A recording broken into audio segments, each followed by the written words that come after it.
Welcome to Just Koryzma, episode 65. I'm your host, Koryzma, and joining me today is Maegan Morton. How are you?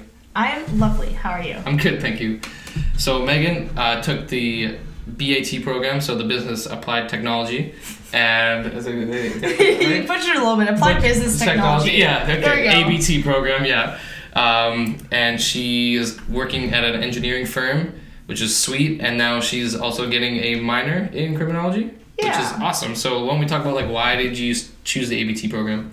I chose the ABT program mostly because I want to be a notary eventually. When I'm a big adult. When do you classify yourself as a big adult? Now I'm just a baby adult. just a young one. And essentially I wanted that program to distinguish me more out of the other candidates who also have degrees, the same as me, right? And then if I have already taken the ABT program, specializing in law kind of adds something else to my resume when I go to... This is true, yeah, because then I guess they'd be like, okay, so you've already been in this industry and now you're just adding to it, and then you've already got the experience from working at firms and now the engineering firm. Yeah, exactly. They won't even consider you for the master's program to become a notary until you have established credit, until you have a degree, you've worked 5 to 10 years in a business setting. So that's what I'm trying to do, like the degree and the business setting at the exact same time and hit it with double whammy. Yeah, you're just trying to set yourself up, you're future-proofing, so then you don't have to go to school, then work for 5 years, and then you can finally start getting into what you want to do. Yeah, exactly. I think that I'll probably be like 24, 25 by the time I'm actually eligible to apply, and they're probably going to be like, you're way too young, and I'm just going to keep applying every year. You're like, listen, I don't care how young you think I am, here's an application, and you're going to take one every day until you hire me. Yeah, every year I'm just going to keep submitting until they finally are like, oh my goodness, just let this girl into the program. It's smart, though. I mean, you're showing you're eager, and that, why, if you're not, you want it, so that's cool. So, why do you want to be a notary? So I'm one of those people who's always just known what they wanted to do, which not many people do. But I did stadium jumping on horses competitively. Okay. Before I went to university, and that then sounds really intense. Couldn't really do it because I was always. If you wanted to compete, there were usually 5-day events and stuff like that, right? You can't just take off from university and just say, see ya, I'm gonna go horseback riding. So I couldn't really do that anymore, but there was this lady out in Cedar, and she just this elderly lady, no husband, nothing. She had this beautiful, massive farm and these $100,000 warm bloods, and I was like, okay, what does she do for a living? I gotta know. And she was like, oh, I'm a notary, and I was like, boom, cool, that's it. And I actually discovered I really enjoyed law, and most people consider it very dry. Okay. And so that makes it a little bit easier for me. And then just ever since then I've kind of just known. Just known, okay. And I guess you're gonna be like a notary, stamp things, sign things. Yeah, and then essentially I'll have a me that knows how to write the wills and all the different agreements and stuff like that. Absolutely. Do all that work, and then I sign and stamp and send them on their way. Exactly. So it's boom, easy, and that's also a really cool job that not many people are wanting to do, or maybe have not even looked into it. Yeah, not many people even think about it, right? Totally. Most people think if they're gonna go the route of law, they're gonna go for the full lawyer, do the LSAT. Yeah. I personally don't feel like studying for the LSAT for a year and then getting really bad test anxiety and failing and having to study for another year. Fair enough. When you're a lawyer, you're kind of tied down by clients and court dates and stuff. You can't just go away whenever you want. This is true. Versus being a notary, you can you have your appointments when you have your appointments, and then if you want to go to Hawaii for 6 months, you can go to Hawaii. You'd be like, all right, well, if we're gonna do this, you gotta do this before this date, because I'm not here, so. Yeah, exactly. Versus lawyers don't really get that luxury if you have to be at a court date, you have to be at a court date. That's just it, right? You can't just not show, or else you're fired. Yeah, you're not gonna be that person's lawyer anymore. Yeah, exactly. So that would suck. So then, you took the ABT program. What kind of skills did it kind of set you up with to kind of go towards that? So because I did the one you can do administration, accounting, or law, are the different specialties that you can pick within the program. And obviously I purposely did the law knowing that I wanted to become a notary. Right. And first semester is kind of just it's business English, business math, just generic administration kind of tasks. then the second semester it kind of gets more into your specialty. So it's like, oh gosh, family law and conveyancing and just everything, absolutely everything, just jam-packed into, I guess, the last 2 semesters. And I think it sets you up really well, even though it could be a longer program, and I think they are shooting to make it 2 years now rather than 10 months, 3 semesters, no reading breaks, back to back. Oh, okay. The kids kind of get stressed out. I mean, like, I can understand that. Like, you can't stop school, and it's just like, here's tests, here's everything. And yeah, it's just go, and they're jamming you with all this information. So they're trying to set up the program so that it's 2 years and maybe it's worth a little bit more. Okay. And I think that's really wise of them, even though I liked the fact that it was 10 months and I can get it done in 10 months. That's just it, right? Like, there's pros and cons to both. I mean... So I'm kind of glad I did it when I did it, unless you get, like, a really sought-after certification from how they're changing it, but I don't think it'll be that different. Okay. Yeah, just all around, though, it sets you up really well with, like, a basis of, like, going into a law firm and understanding things a lot better. And then, since you've worked in some law firms, how did you kind of find that? Like, did you? I know you prefer like where you're at now, but how'd you find it? So everybody kind of gets hired before the program's even over. It's really like sought after. Everybody kind of gets their jobs, and I took the very first law firm that was like, "Hey, do you want a job here?" I was like, "Yeah, of course." Of course you do. I don't want to be the only one who doesn't have a job at a law firm at the end of this. Well, right? and like, if it's so sought after, you don't, it's someone's like literally offering you a job. It's like, why wouldn't you take it? Yeah, exactly. And it was kind of like a newer firm that had moved from somewhere else to the island, and it wasn't very good pay, and it was part-time, and they expected me to like work even when I wasn't getting paid. So like I get like 20 emails Friday night, and they want it all done by Monday morning.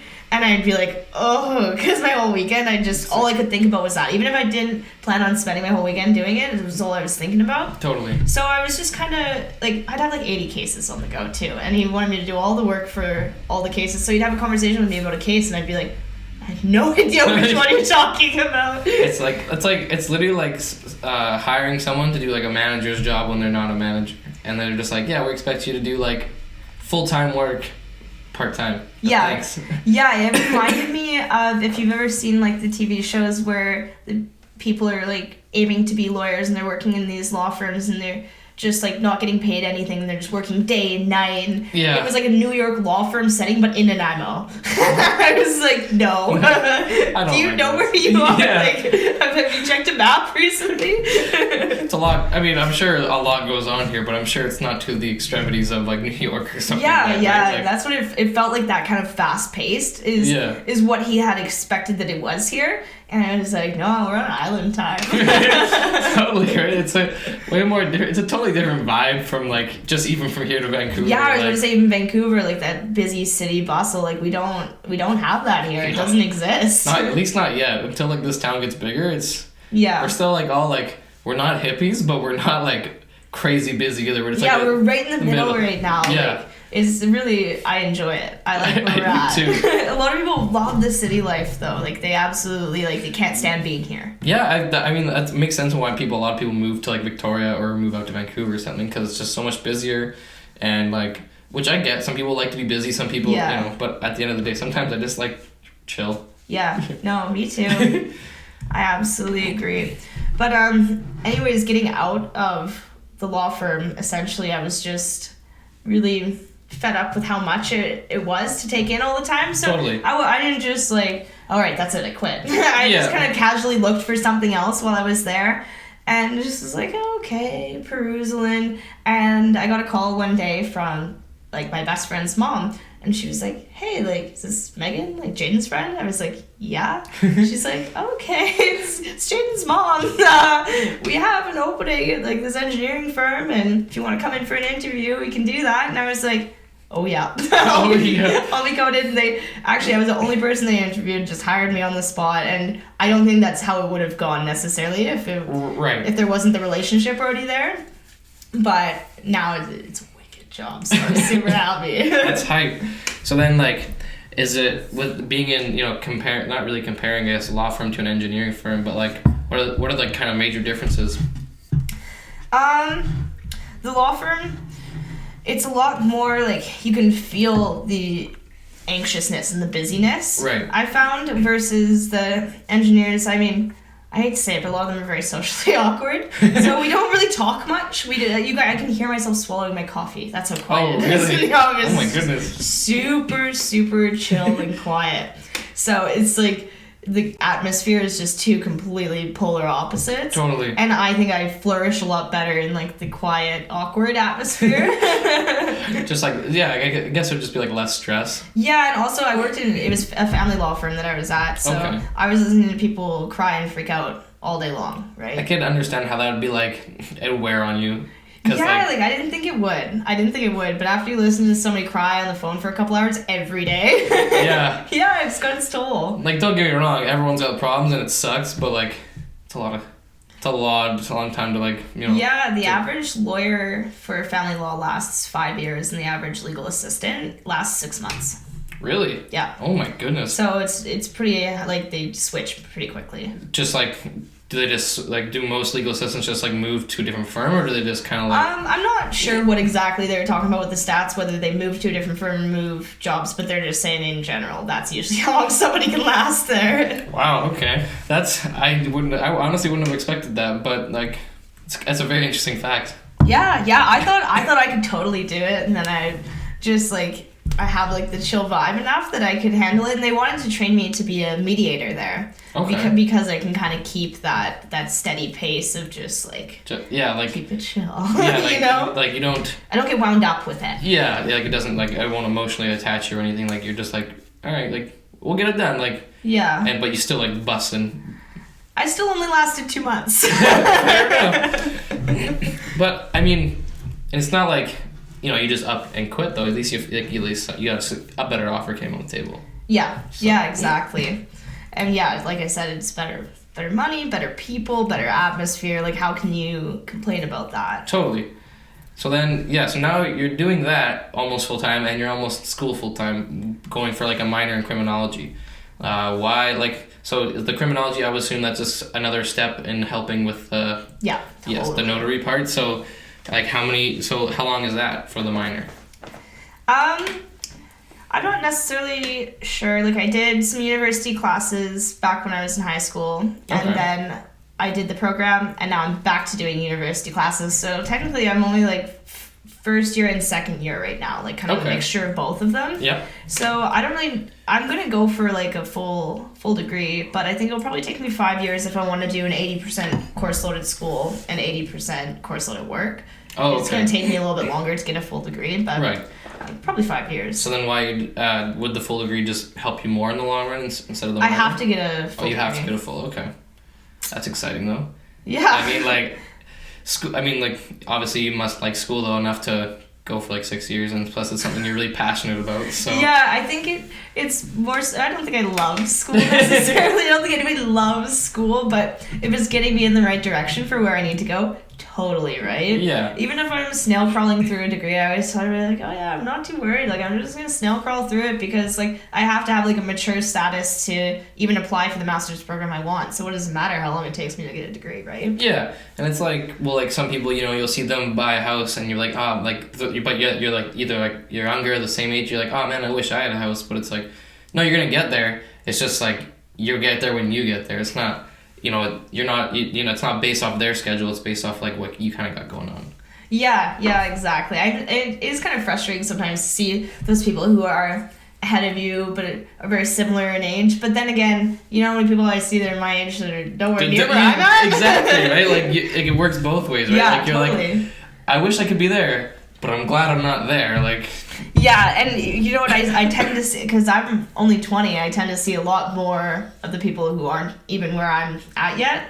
Like, I see my friends that are like 25 and stuff, and I'm like, oh yeah, that's where I want to be, but I'm like, when I'm 25, I'll probably be getting there. Yeah, exactly. So it's like, you know, you gotta realize that, you know, you're already ahead of the game, because you're, you know, it sucks, yes, going to school and everything, like, right away, but you're getting that out of the way and setting yourself up for, you know, the long game instead of, like, partying for 3 years and just working, and then like, oh yeah, I should probably go to school and like figure this out, and then all of a sudden, boom, you're like 30. Yeah, I find the problem with a lot of people like that though is they don't know what they want to do, right? Versus I do have some sort of established ground of what I want to do, and it's hard because you have no idea if you even go finish that degree if you're gonna like it or not. Yeah, exactly. Like you could be like 3 years in and be like, wow, I don't want to do this anymore. And that sucks, because then you've already invested all this money and all this time, and the nice thing, at least, like, some of the courses will apply to other degrees and blah, blah, blah, and so at least you won't be, like, right at the drawing board, but, like, you'll just be somewhere else. Yeah, I'm still at the point where I have a lot of wiggle room in what I'm taking. Like, I have a general idea of what I need to take, and a lot of other things, it's kind of like, you can take this, you can not take it. It doesn't really matter right now until I fully have decided what I want to do. Right, okay. And I'll walk into a class and I'll walk right out after that day and go drop it. If I don't like it. That's fair. Or if I don't like the instructor, like, I have that wiggle room versus, like, a lot of my friends at the engineering firm, like, they have set classes, set instructors, no choice. Yeah. No wiggle room. And you gotta do it, like, because you're on, like, a finite timeline, and you just gotta... If you want to be, I guess, imagine like an engineer, it's probably like pretty hardcore, like full class schedules, like blah, blah, blah. Like, I hear that they talk to me all the time about like their schooling, and I'm like, wow, do I have it easy at BIU? Literally. So did the ABT program, is it helping with the going for like the degree in criminology? Yeah, actually, like I can sit through, like I'm doing like first year like intro to crim classes, and I'm like, it's frustrating for me because I know it all, you know what I mean? It's almost frustrating for me because, like, it's kind of nice because I can help people around me that don't have any idea what he's talking about when we're doing, like, case briefs and stuff like that, right? Yeah. Like, they have no idea what he's talking about. I'm like, okay, let me, like, explain the legal system to you and all the different courts and stuff like that, and then they'll be like, oh, thank you so much. And I'm like, okay, this is kind of fulfilling, and it's kind of nice to already have an idea for sure. But, yeah, it totally helped. I don't know if, like, in every different kind of class it would necessarily apply, but business English it's really helped me out in, and also in criminology for sure. Yeah, I guess, it would give you, because you already have that perspective and the knowledge, so it's, like, just added bonuses. I mean, it obviously sucks, like, just rehearing all this information you already know, but it's like, at least it's like, oh, this is going to be easy today, like, I can kind of just enjoy myself. I actually found that, like, I have, like, a pocket dictionary of Canadian law, but it's not a pocket dictionary. It's like that thick, like massive, right? And I'll use it to study, and like some of the things that he'll be talking about that I don't know, like that I can't even find in the textbook, I can find it all in my pocket dictionary, and it's great. Like, it's helped me out so much, and like nobody else in the class, and probably nobody else in the class has it, right? Okay.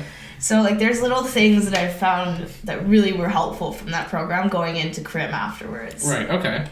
So then once you're done all your schooling and everything, and you can start applying to be a notary, so how does, like, that work? So you apply, is it, you were saying once a year you get to apply, or? I'm not sure exactly how many times, like, if you can only apply once a year, or if you could maybe apply every 8 months or something like that. It's probably whenever, like, the program comes into swing again, however many times they run it a year, I would assume. Right.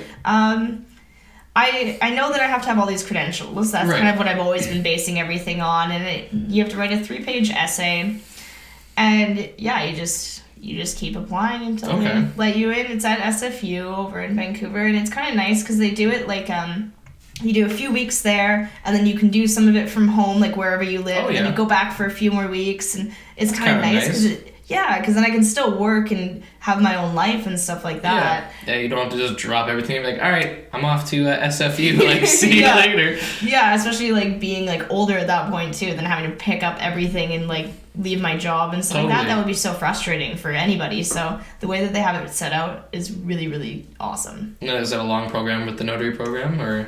No, it's not long at all. Like, I think it's either 1 or 2 years of, like, the couple weeks thing where you go on and off. I don't know. I haven't fully looked into it too much. Like, I have, like, a general basis because, like, I'm just so far away from being there yet. I get that I kind of just understand what I need to have done, where the program is, and once I get in, hell yeah. Okay. And then I guess, like, so once you become a notary, do you just, like, kind of, like, is it, like, something you just start your own, like, business, or do you just, like, work with other businesses, or? Either. Whatever you so choose. You can be a sole proprietorship. You can have partners. You can just work out of your own notary firm. You just have your own office, and that's probably what I want to do. You can actually only have so many notaries in each jurisdiction. Okay. So, like, every town can only have, like, a certain amount of them. So to start out, I might have to go somewhere like middle of nowhere. Right. Who knows, right? Or maybe somebody's retiring, because lots of notaries are quite a bit older. Somebody's retiring, I just kind of slip into their business, right? Definitely.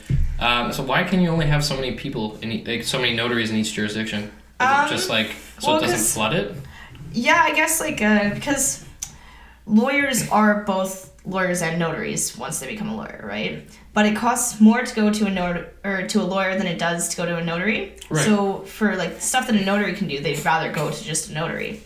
And essentially, if there's too many different notaries in town, then there's not going to be enough business for anyone. It's kind of like some of the trades here. Like sometimes you'll just see like, I'll see like new electrical companies all the time. I'm like, oh, I didn't even know they were one, but that's cool. And it's actually an oversaturated market. I really like it because, then you don't have that much competition and stuff That's like that. That's what I mean, yeah. Cause like everybody else, you can just pop up a business, but this you actually can only have so many in each town. It's kind of nice. Yeah. So like hopefully the workflow is pretty consistent, but like with other trades, it's like I'm sure it's pretty like fight or flight. If you don't answer the phone, they're just gonna call the next person. And that person's gonna be like, yeah, I'll be there in 20 minutes. Like, yeah. And then you just lose out on the business.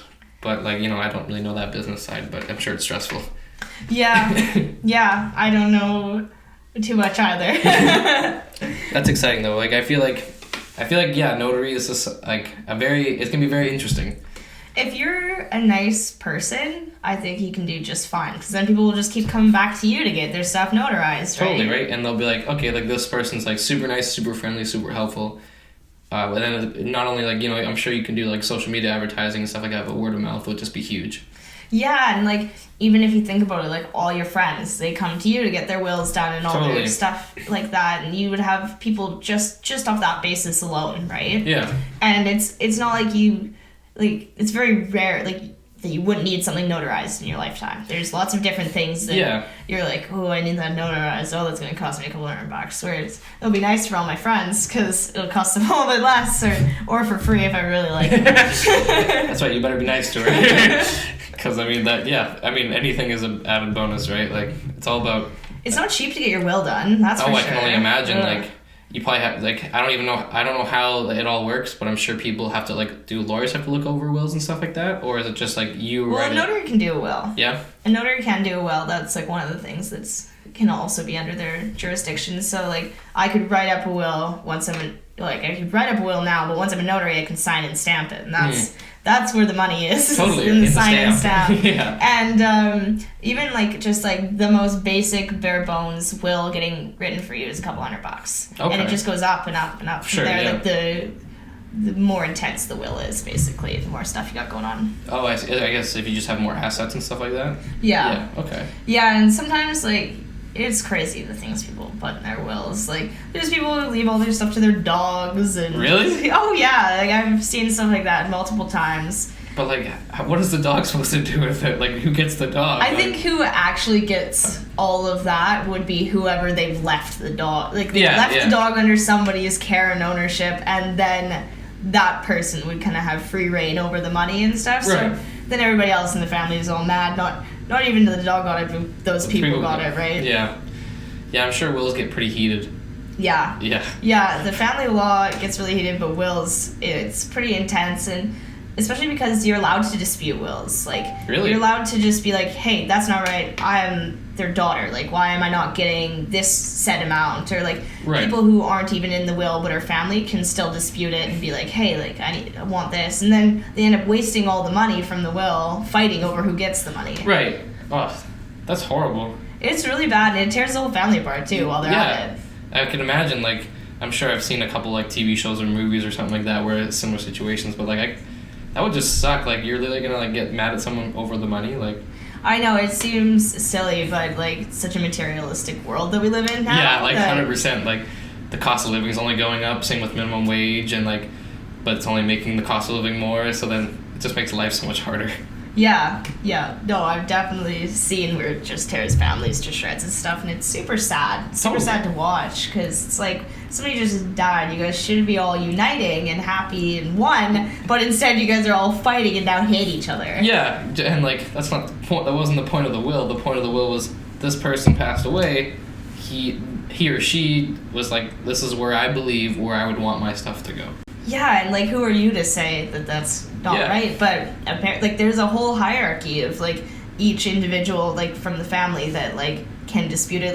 Like obviously their offsprings would be like first. And, like, they're like immediate family, and then it goes on to like the aunts and uncles and cousins and stuff like that, and they all have a say in it basically, even after they've passed away and they've already said what they wanted. That's crazy. It's really ridiculous, I think. But I mean, some of it maybe there's something that they got going on there. There must be a reason, right? Totally. That's pretty hardcore about wills, but forget about that. Maegan, this is the part of the show called the motivational moment.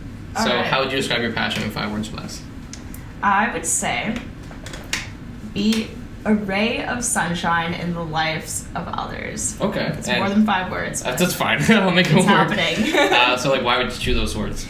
I truly believe that if you're a positive influence in other people's lives, it's just going to make their lives that much better. Totally. And you see all these people around that are so negative and just so, they frown upon absolutely everything, and I just don't see that being beneficial to anyone, right? Yeah, no, definitely. Especially not even themselves. Well, yeah, because, like, when you're, upset, angry, or, like, just sad all the time, like, it definitely impacts you as well as the people around you.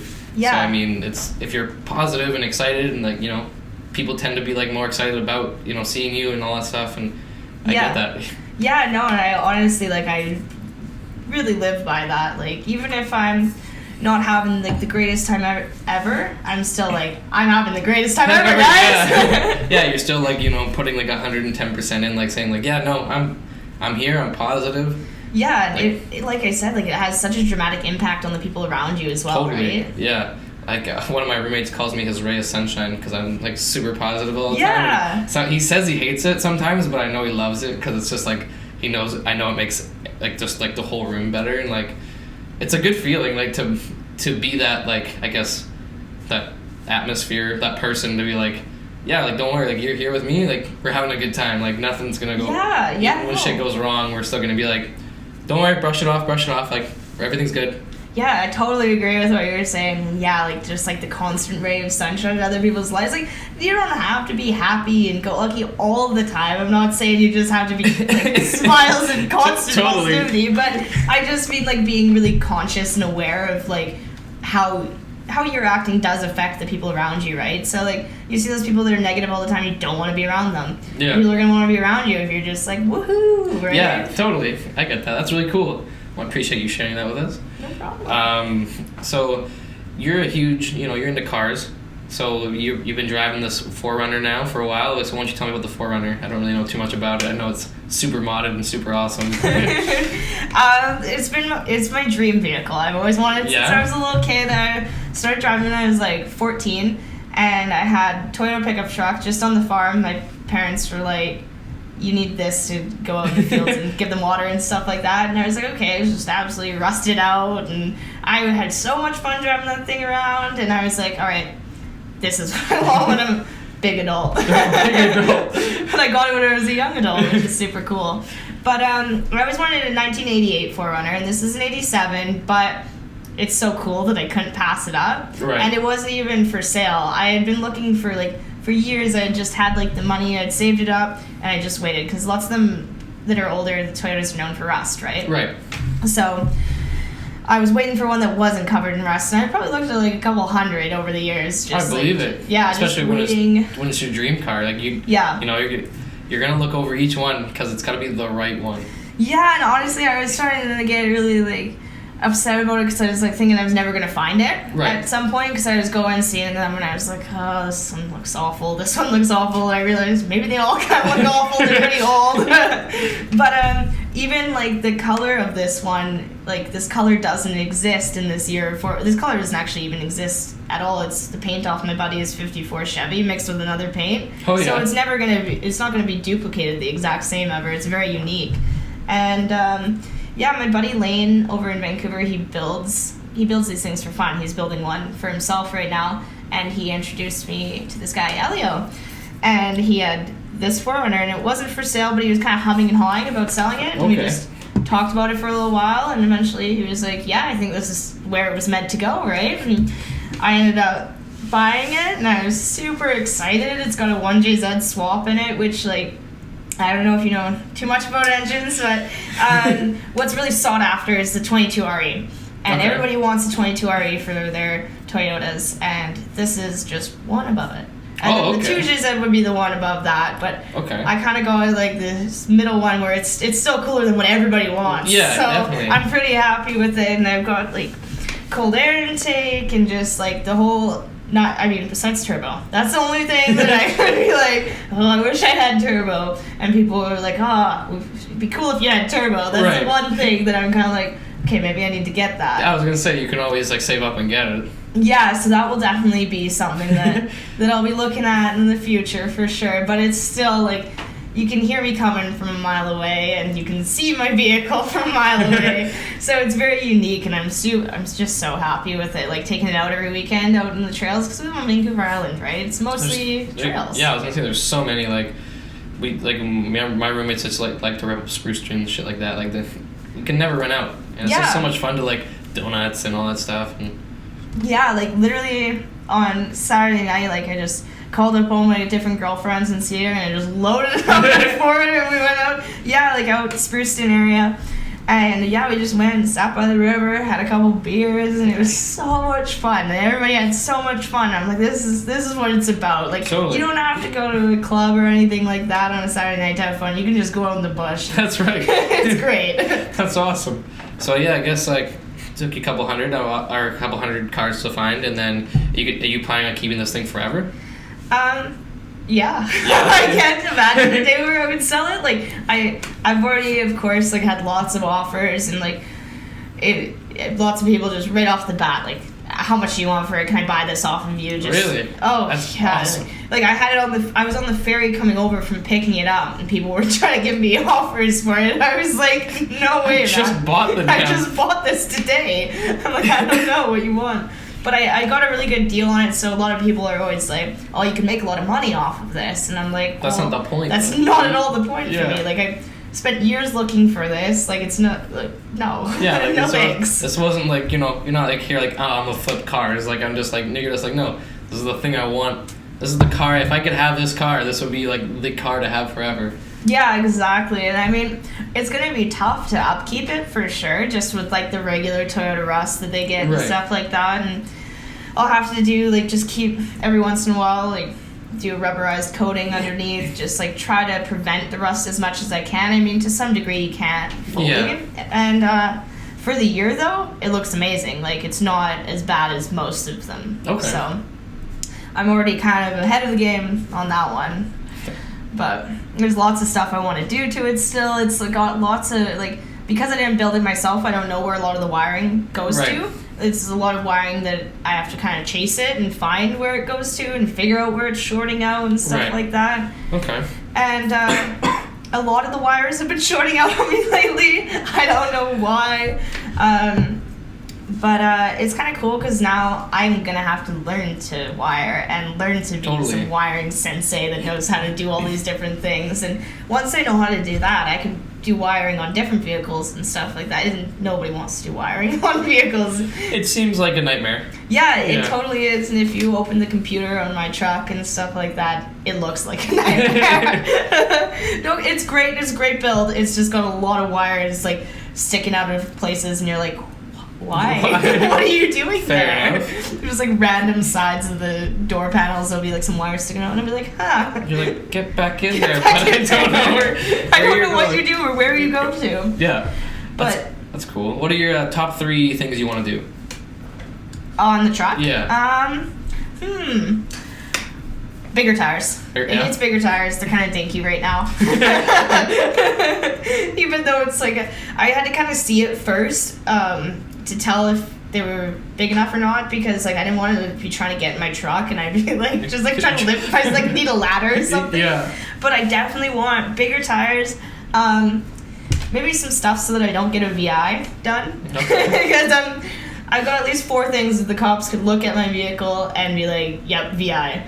And then I wouldn't be able to drive it for like 6 months until I got everything fixed. Yeah. So like I got a bumper I just painted for it. So put the bumper on. Maybe like my wheels stick out too far already for how big they are. So you need mud flaps and fenders. If your wheels stick out more than 2 inches. But because it's an SUV, technically, I don't actually need mud flaps. I can argue that it's a hatchback, like it's an SUV, like it's not a truck. Right. So that one I could probably get away with. But the fact that I don't have any of the other ones done, they'd be like, well. Yeah, fair enough. And I think I'm going to straight pipe the exhaust maybe this week. Nice. So it's going to be even more loud. Yeah. Yeah, I always, there's just TikToks I've been watching. They're like, yeah, my neighbors are kind of rude, I'm always saying hi, good morning to them and stuff like that, and they hop in the car and they turn on. It's just like obnoxiously loud. And it's just like, I feel like that would probably be the forerunner. Yeah, I know. Even I hop out of it and people look at me like did you just hop out of that thing? And I'm like, yeah. They really think it's like my boyfriend's truck or something. Well, like I said, the tires are small enough right now that, okay, it could be like a little lady-driven thing. But for now. Yeah. The more that I do to it, and I guess that was already 3 things, but the turbo would be the 4th. Yeah. The 4th, for That's sure. That's awesome. Okay, cool. Well, Maegan, I wanted to thank you for coming on the show. Yeah, no, thank you so much for having me. Yeah. Where can the people find you? Instagram, Maegan_Morton. Okay. I think that's it. That's the best one. Okay. You can find me at Just Koryzma on everything. Don't forget, if you like the video, hit that subscribe button, check out the other videos, and we'll see you guys next time. Thanks.